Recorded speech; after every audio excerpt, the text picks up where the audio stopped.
As an old techie, I'm proud to have you here tonight, today as a speaker. My question is around the sort of job environment. Now, if we look back a few years ago, the sporting environment was regulated by quotas, and I guess many of us were skeptical about it at the time. But today, many of the players that came through the quota system have actually now cemented their places as earning those places, like their banners in JP Peterson's of this world. My question is, when do you see that filtering through into the job markets? I mean, not so much from a perspective of only the wide fear for the BEE jobs that we cannot apply for, but also for the psychology behind the people of color that are put in those positions, not to be feeling that they were only placed there because of their color, but they're actually there on merit and making their contribution as much as anybody else would have done so in the old system. So how do you see, as a provider to the job market through the university, getting to that stage where everything is now in a type of equilibrium where there's no need for laws or regulations to govern this anymore? Everything will flow its natural course. But is that something we'll see in sort of my working lifetime, or do you believe it will still take some time in the future to achieve that? Well, since you are techie, let me respond from a techie point of view. Our role is to create the opportunities, to develop the people who will fill the spaces, and that's what we're doing. And we intend to grow as a university. We intend to grow in a managed, focused way, and keeping our focus on the quality of the education. But we can make, as a university, we can make a huge contribution to making sure that that happens in your and my lifetime.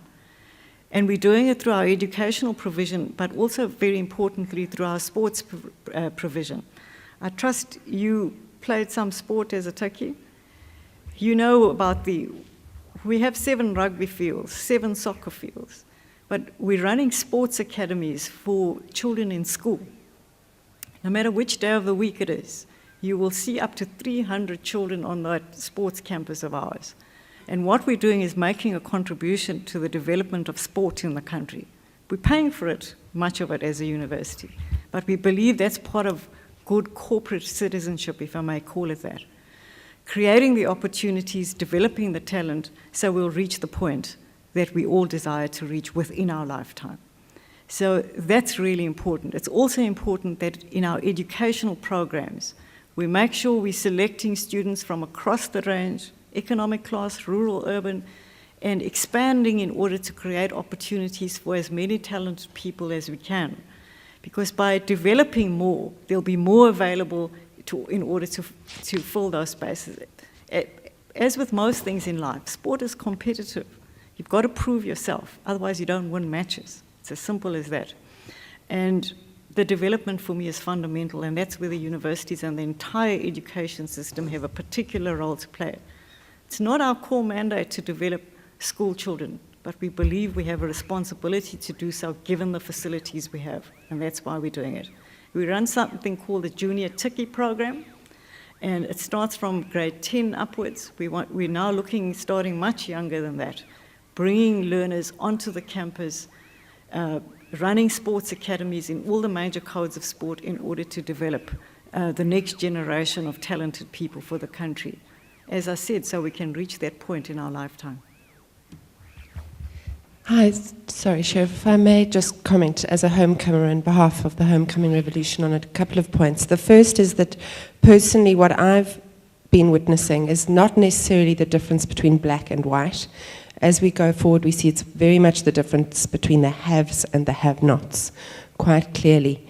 And where, from a personal point of view as well, I sit on the board of one of the country's top schools, where we're seeing very, very clearly, certainly there is this absolute culture of philanthropy, that these school children are learning, that it's not just a nice to have or an arbitrary gesture, that actually getting into those communities and creating that communication and uplifting the wider communities is part of the curriculum.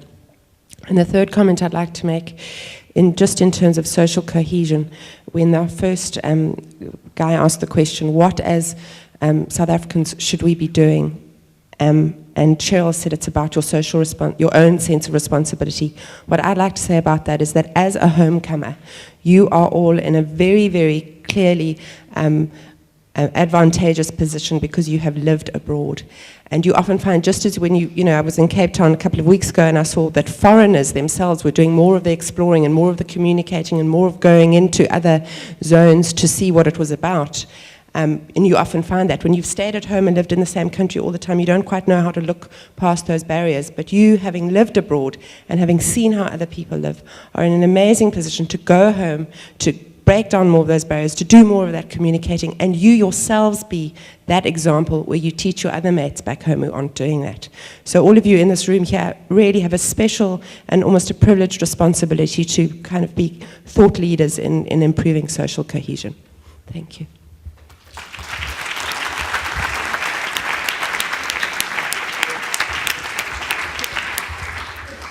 A really big thank you, Cheryl. I think it's been a hugely enlightening, emotional afternoon. Thank you.